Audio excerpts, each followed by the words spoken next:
Not getting any sound checks. Oh, did you? Okay, all right, great. All right, well, let's go ahead and get started. Thank you for being here tonight. Thank you for joining us both here in person, and we have 103 people registered for our Zoom too. So there's a lot of folks on the other side of the camera. My name is Scott Ensign. I'm the Vice President and a Research Scientist here at Stroud Water Research Center. And again, welcome to tonight's installment of our Science Seminar Series. We are grateful for Princeton Hydro for their sponsorship of the event tonight. And let me grab my description of Princeton Hydro. Princeton Hydro was founded in 1998 and is an aquatic resources consulting firm based in New Jersey, whose mission is to improve our ecosystems, quality of life, and communities with scientists and engineers working together for that mission. So we thank Princeton Hydro for their support. Now I get to introduce our guest speaker for this evening. We are very pleased to welcome back to the Stroud Center, Mike Hartshorne, who left here as an intern many years ago in 2006. He was Tom Bott's intern in microbiology. So you've come a long way and welcome back. We're glad to have you return. So Mike Hartshorne is the Director of Aquatics at Princeton Hydro. He's been in that role since 2006. And he oversees the watershed, lake, and stream studies and restoration projects going on at Princeton Hydro. In his off time, he enjoys birding. We were just talking about birding and some activities there, and volunteering with local groups, local environmental groups. So with that, thank you for joining us tonight, and we're really excited to hear what you have to say. So it's all yours.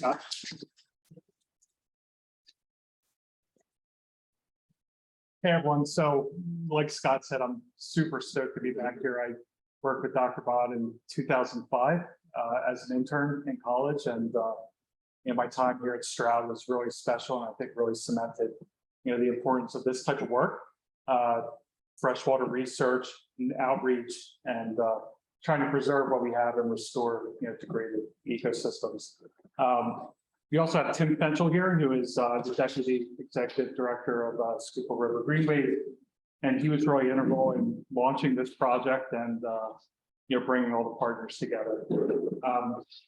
So just to get started here, what's the ecological status of the Schuylkill River? I'm going to describe a volunteer monitoring effort.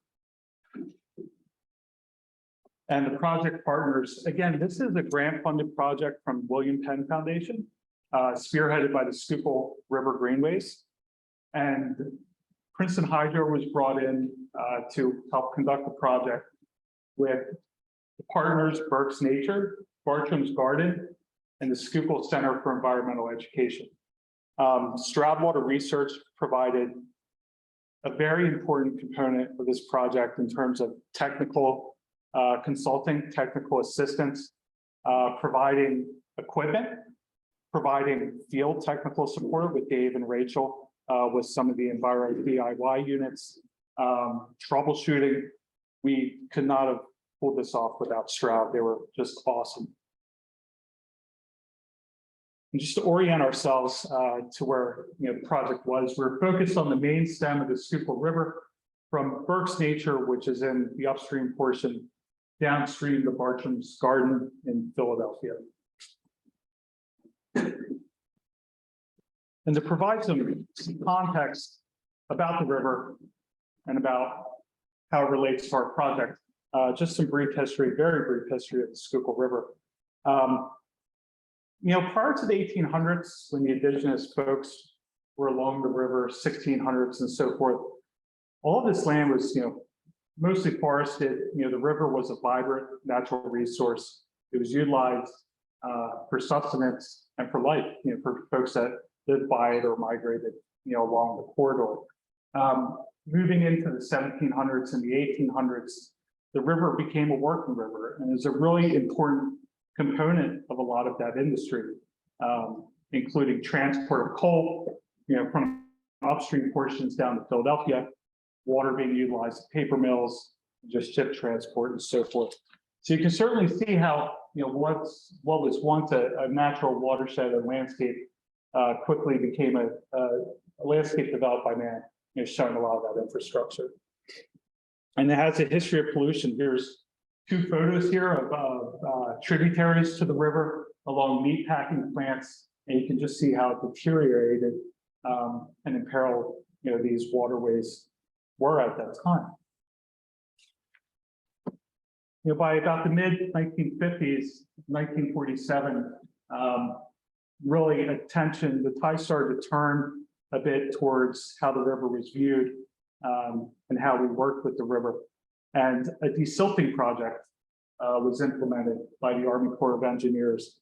This was one of the first large-scale restoration projects of the river, where they aimed to dredge out a lot of the silt that was deposited in the river from mining activities and transport of coal and so forth. You can still see evidence of this and remnants today. And we'll show you one example shortly. Also, the scientific study of the river formed the backbone of a lot of these outreach and conservation efforts.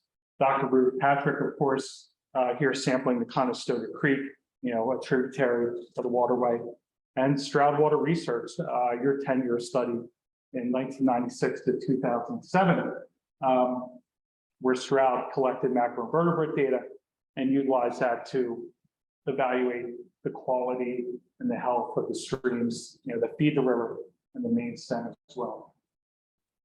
And here's a little excerpt of that in the map. And you can see we have a lot of these yellow dots which are associated with fair conditions.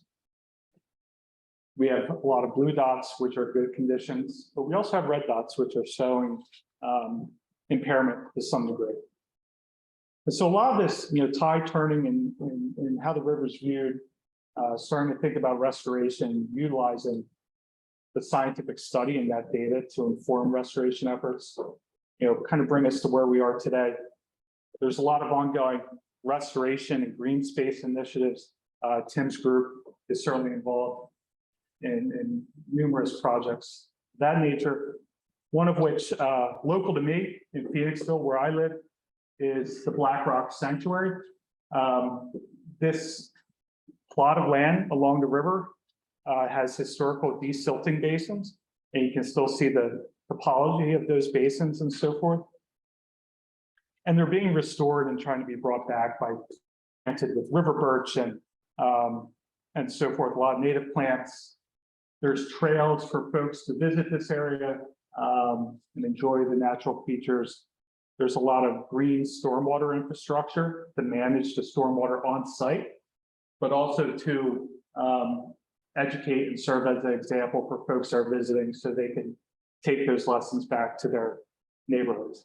And really, that's what it's all about, is trying to get people involved, get people that have that connection, with the land, and ultimately, improve it. So it's great to see this work going on. Some general points about the river. The Schuylkill River provides drinking water for 1.5 million folks. And a lot of people don't know that. I'm sure many people in this room do, but a lot of people that drink water from the river don't realize the source of where that water is coming from.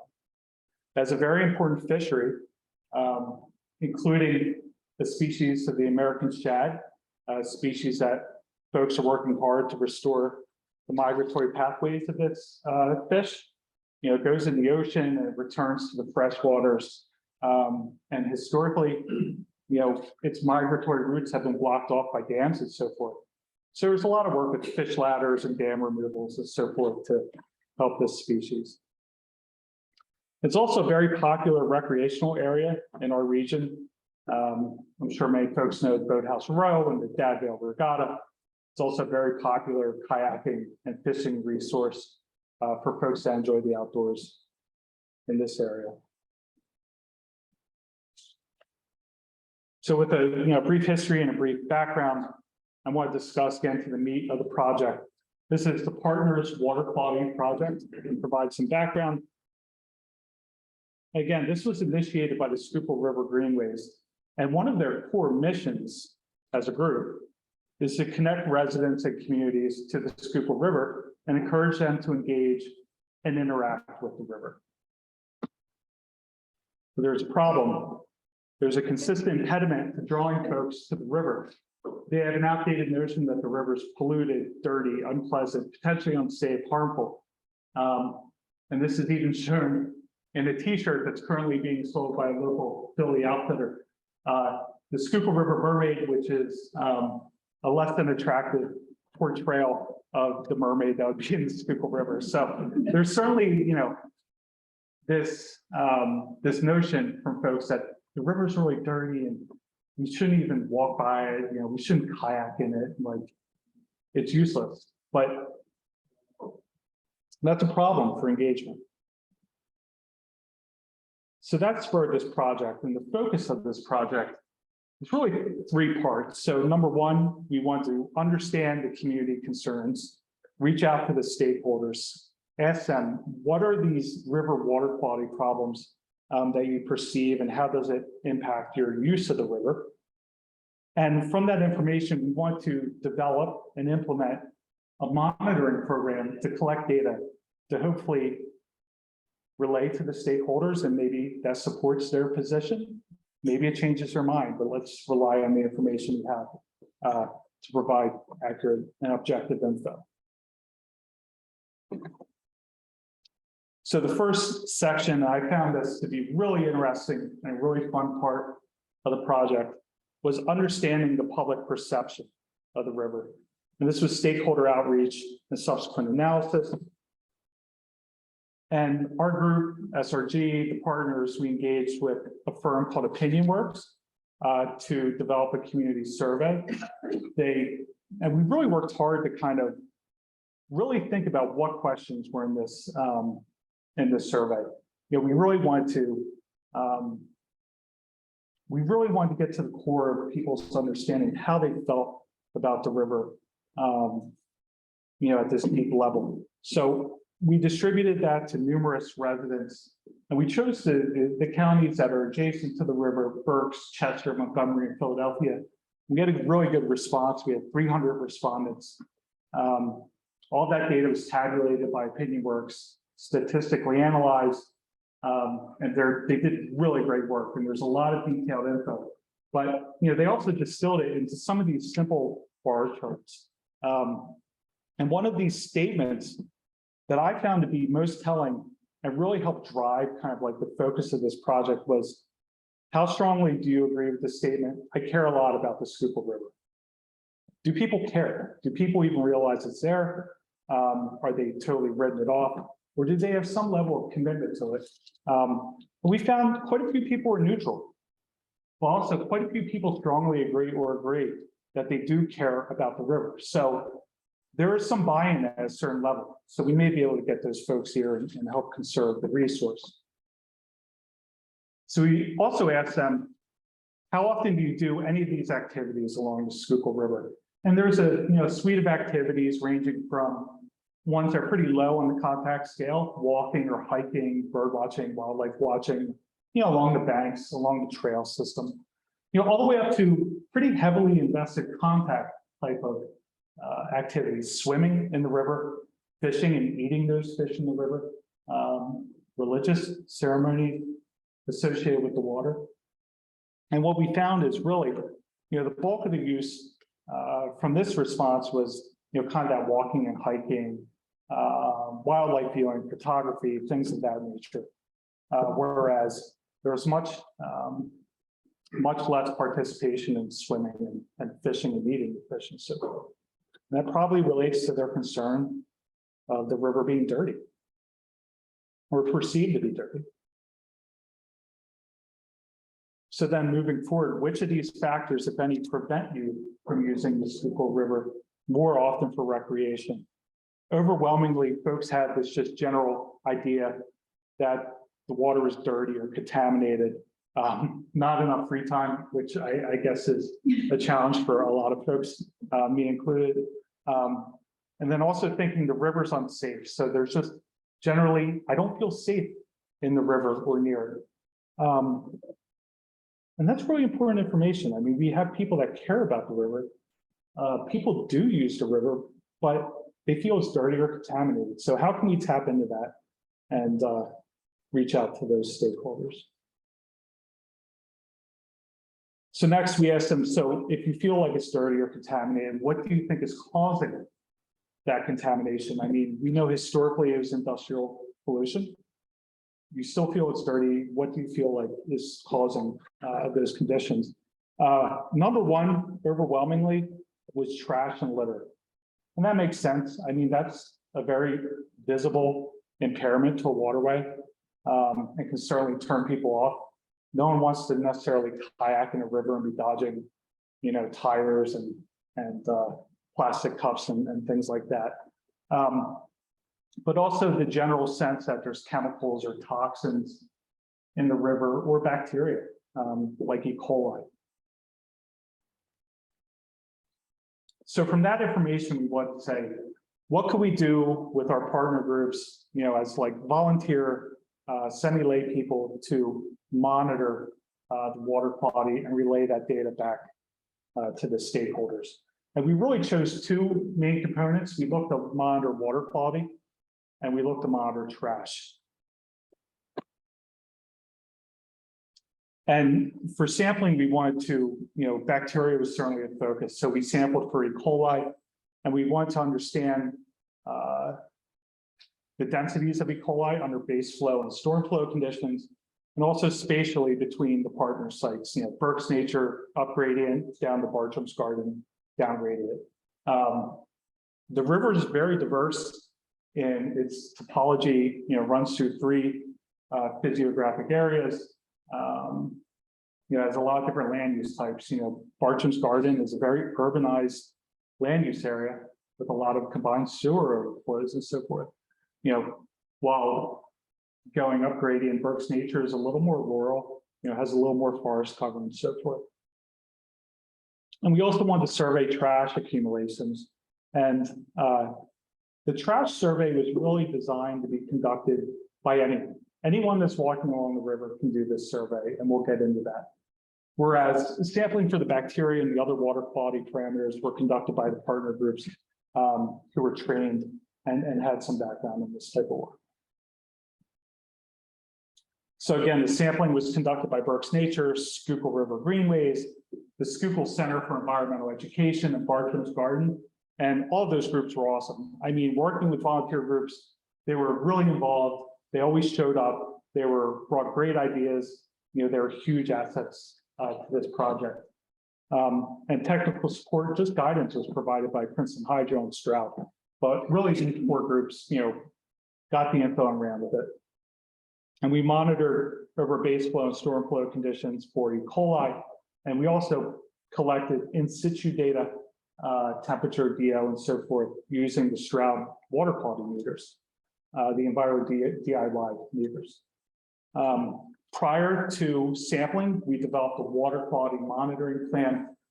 This is a really detailed kind of technical document. It's kind of like a cookbook for the groups. They can go there and find instructions on where to sample, when to sample, how to sample, how to record that data, what quality control measures should we be following, and how to load that data like into a database for subsequent use. So, you know, really we had everyone following a pretty defined path, which makes that data much more powerful when you go to use it to reach out to stakeholders.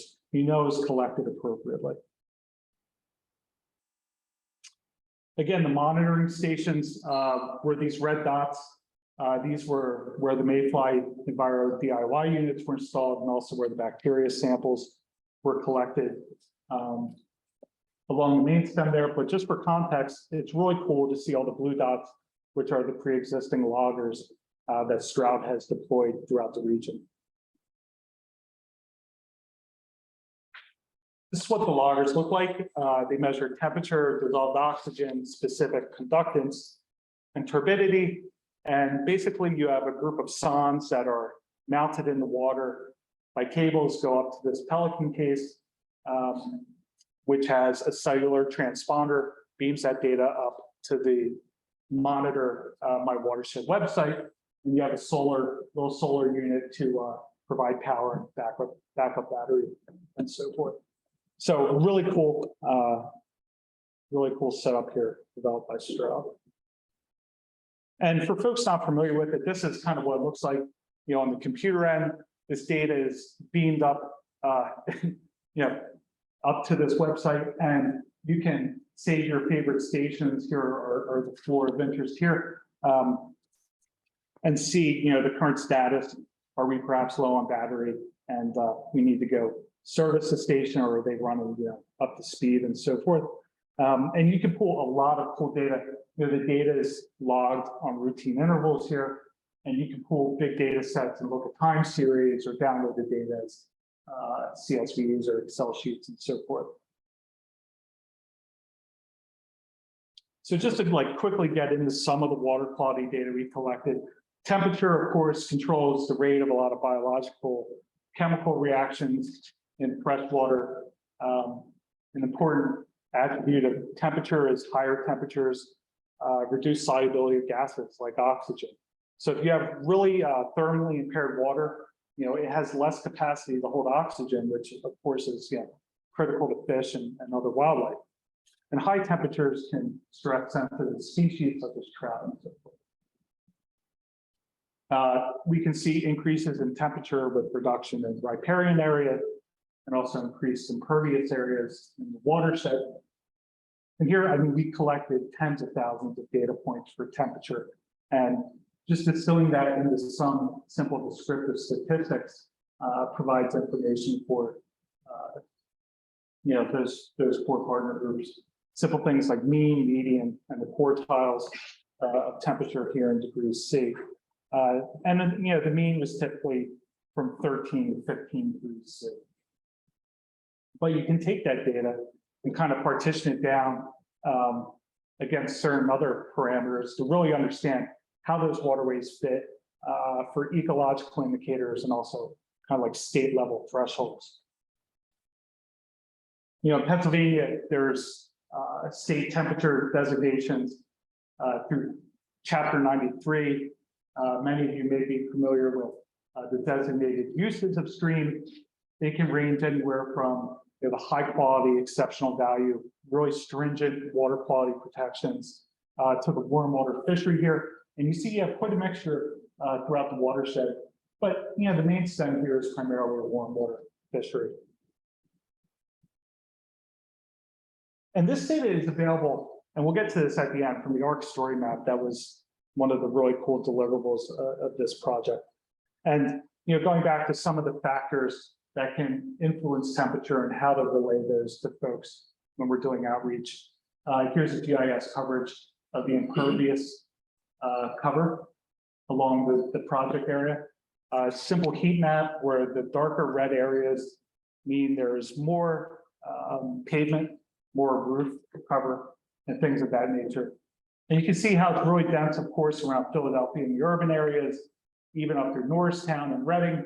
But then we see, much less impervious cover when we're in kind of rural areas, even between R4S and R3S, and certainly going up into the upper reaches of the watershed there.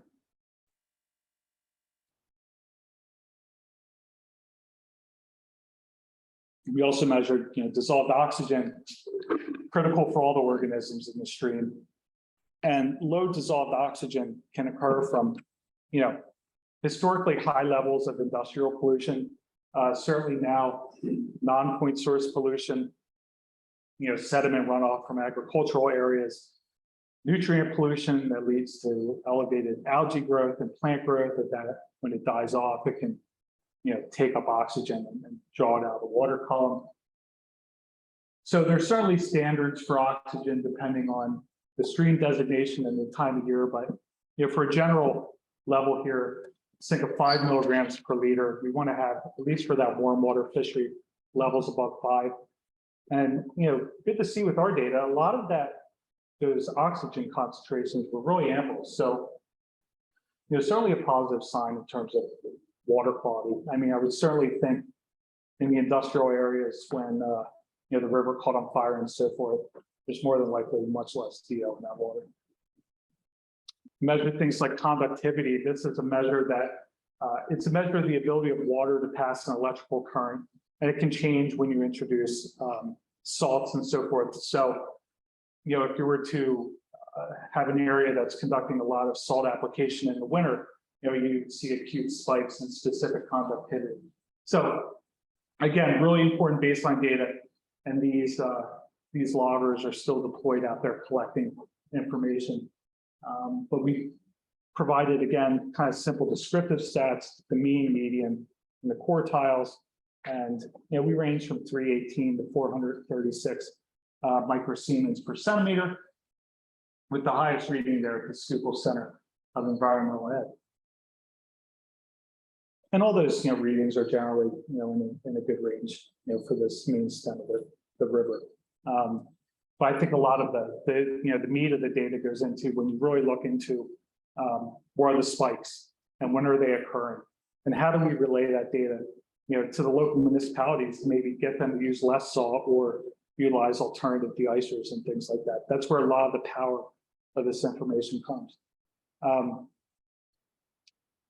Again, E. coli we collected, and when we started discussing how we were going to sample, what methods we would use, it was brought up by the partner groups. Hey, we've used these 3M petrofilm kits before.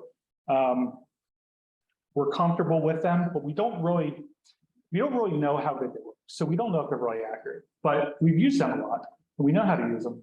So we thought this would be a really good opportunity to collect E. coli data using the 3M kits and also sending the data to an air local lab. That'll provide us with good info on bacterial levels in the river, but also allow these volunteer groups to kind of understand that the 3M kits are worth their time if they can continue to use them. So we're able to kind of do two things with this data collection portion. Not surprisingly, the bacteria data, we had large exceedances during rain events, due to watershed runoff, and certainly things like combined sewer overflows, which there's a lot of them in Philadelphia, also north of Reading and so forth. And the CSOs, of course, are systems that when you get a big storm, the storm system becomes overwhelmed and it dumps untreated sewage into the receiving waterway. So certainly no good. But what we found was, during base flow, like not during rain events, at least with our information we collected, the bacterial levels were below the state threshold. So in terms of like contact recreation, swimming, kayaking, and so forth, it certainly seems appropriate that the water is pretty safe there in terms of bacteria. But you probably wouldn't want to go into the river a day or two after a storm. And you probably wouldn't want to do that either because there'd be too much flow and you'd probably get washed away into the ocean. No one wants to do that. So we also, the E. coli, the 3M versus lab measures, we kind of broke that down for the groups as well with some of these simple stats. And basically what we found was the 3M kits are really good as kind of a screening tool, like a canary, to understand, okay, do we have really high levels that we should tell people don't kayak? And like Bartram's Garden would use that really routinely to advise folks if they should hold their kayak program that day, or if they should maybe hold off. So we found the 3M kits to be really good for that purpose. And going back to some of the sewage sources and the CSO sources in the study area, and also in the greater region, all of these red dots are combined sewer outfalls, and all these orange dots are sewage treatment facilities. So you really get the sense of the level of human impact here along the stem of the river. So we certainly have a lot of potential inputs, especially with the CSOs in Philadelphia, and that's certainly an area that's been recognized and folks are working on addressing. But it's a big effort, right? I mean, it's a big infrastructure system and a big city. And the second component, and I found this to be really cool, really fun, was the trash and the litter visual assessment. And this was done through, we developed a really simple survey. It was modified by one that was conducted in San Francisco. folks could, access a survey form on their smartphone and fill in some fields and provide us with some really good info. Again, we provide kind of a technical instruction document for folks that might be a little more interested than others. They could really dig into, the background of, where the survey was derived from, what the different categories mean, how the data is going to be used, and so forth. So that was made available. That's also disseminated as part of the story map. We also provide a lot of this like visual type of guidance for the different categories, so folks understood really what they meant and could provide accurate data.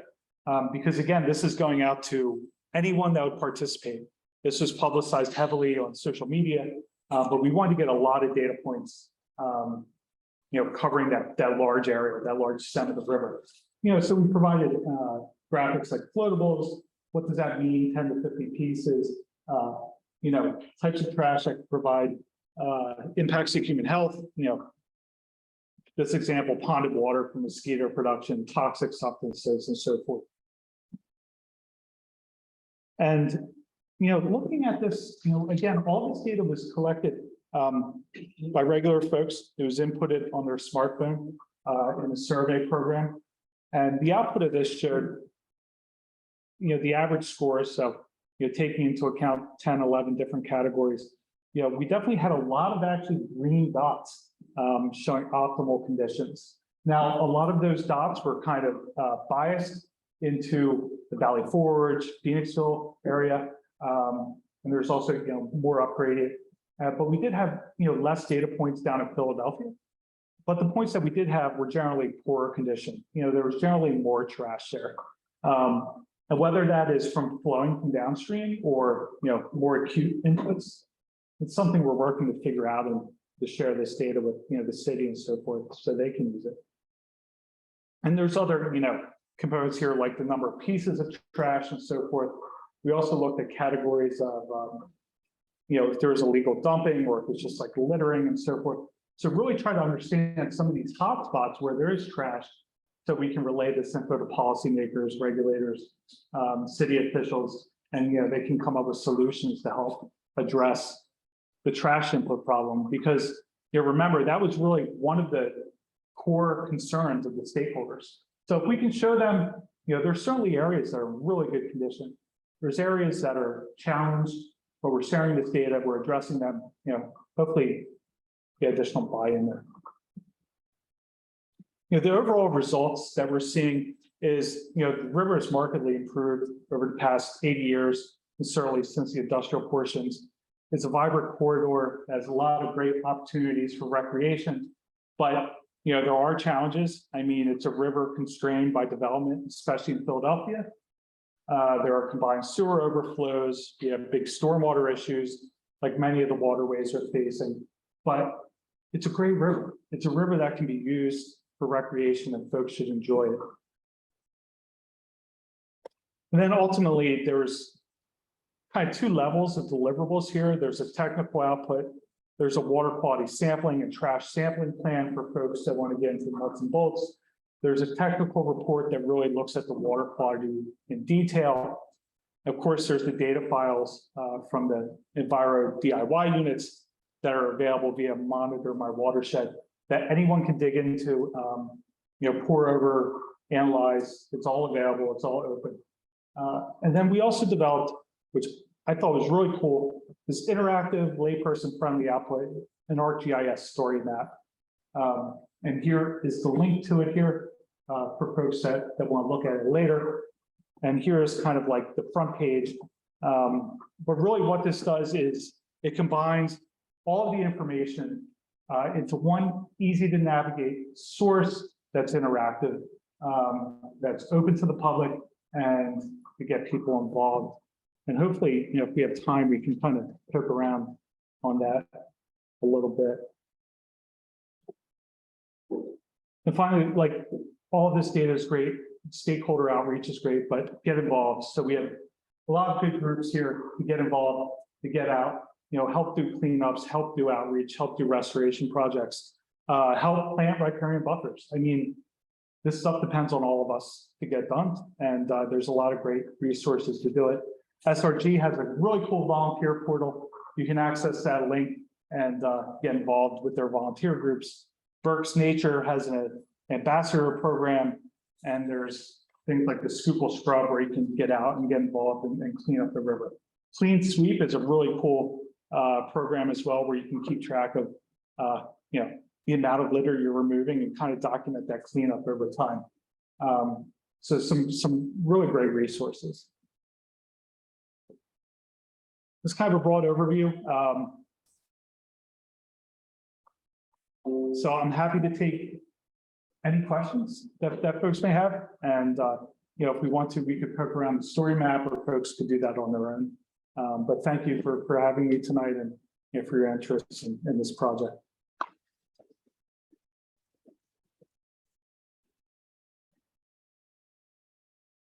Thanks, Mike. Let's do some questions here from the room. When was the litter survey? What time frame was that? I believe we started fall of 2020 or early 2021, and we collected data for about a year, I believe. But I think the survey form, I think, is still active, and folks can still enter data. So I was just curious, since there was a big change with picking up litter, especially on the Schuylkill.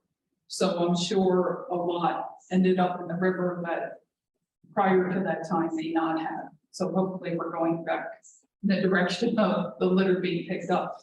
I wonder how much that affected what they found in the river.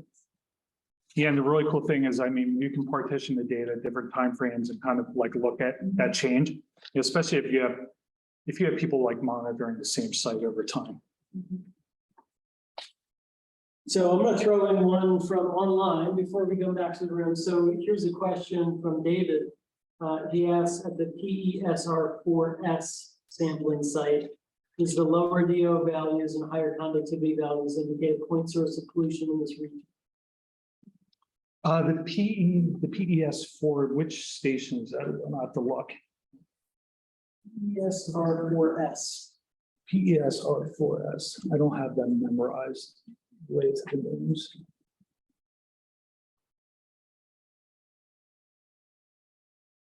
That one's J&D. Yeah, I think that one's the Schuylkill Center for Environmental Education. He said there was higher conductivity and lower DO. It certainly could be potentially an indicator of that, and an area where you would say, maybe we should investigate this further and do some additional sampling, whether that's like nutrient sampling, sediment sampling, pollutant sampling, things of that nature. Good. Let's do a question back here in the room. Tom. Did you break down the responses to the questionnaires by locality, like upstream to downstream? And did you see any trends there? In other words, how people perceive the river?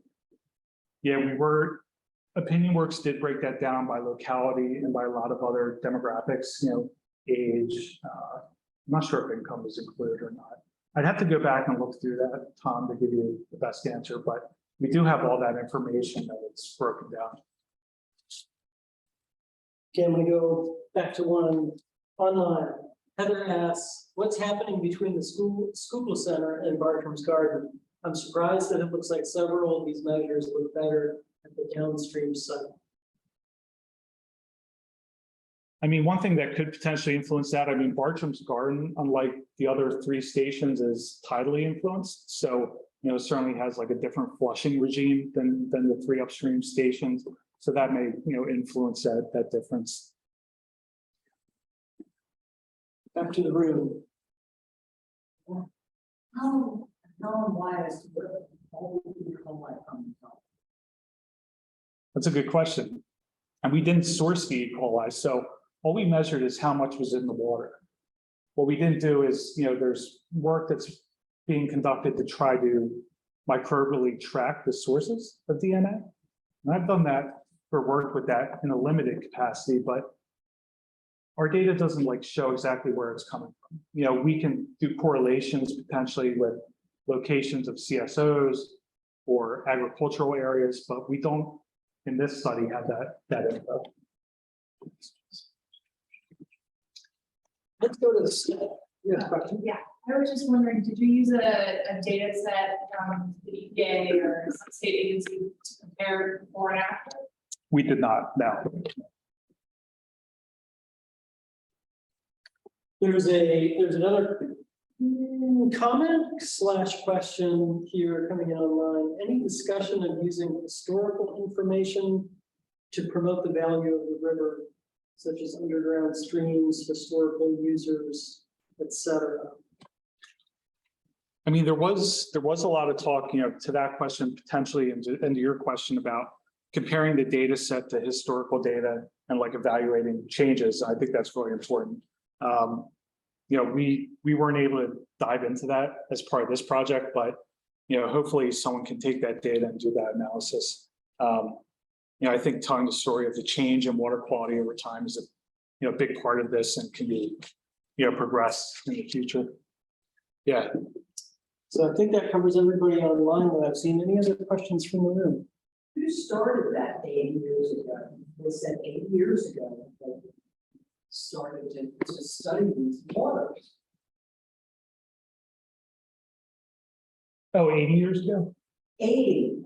Yeah, I mean, there was definitely, Said that 80 years yeah, I mean, there was definitely some water quality sampling like in the mid 50s, I believe, and so forth.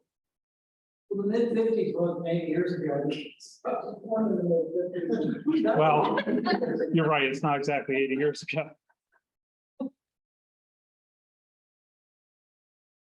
So any other questions from the room?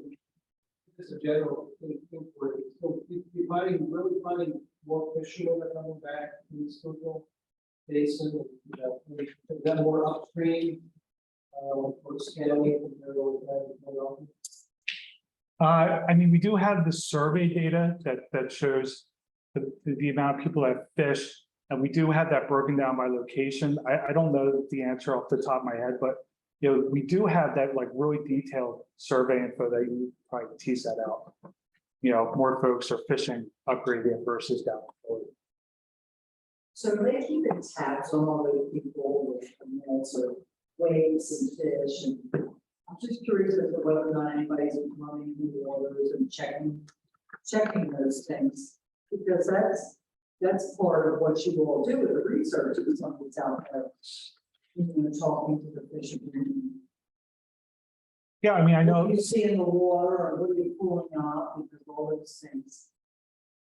Yeah, I mean, PA Fish and Boat, does fishery surveys with the resources that they have. They can't do everything, but they're definitely involved, and the recreational fishermen are supposed to abide by a set of regulations and be licensed and so forth. It's imperfect, it's not complete, but there is something to that level. So if that's all for questions, I'm going to make a suggestion that we adjourn a formal presentation, and we'll keep the online session rolling for those who want to stick around. And then maybe you can help yourself to refreshments, beverages, and we could continue the conversation. You could do a show and tell. Cool. Of the site for anybody who wants to stick around. We'll make that a little more of a discussion. So with that, thank you very much for being here tonight. It was a pleasure to have you and for you to share. Thank all of you for making the trip out here to be with us in person. We appreciate your support and your time. We thank all of you who joined from online. Again, we appreciate your time tonight and being with us. So we'll give a last round of applause. Help yourself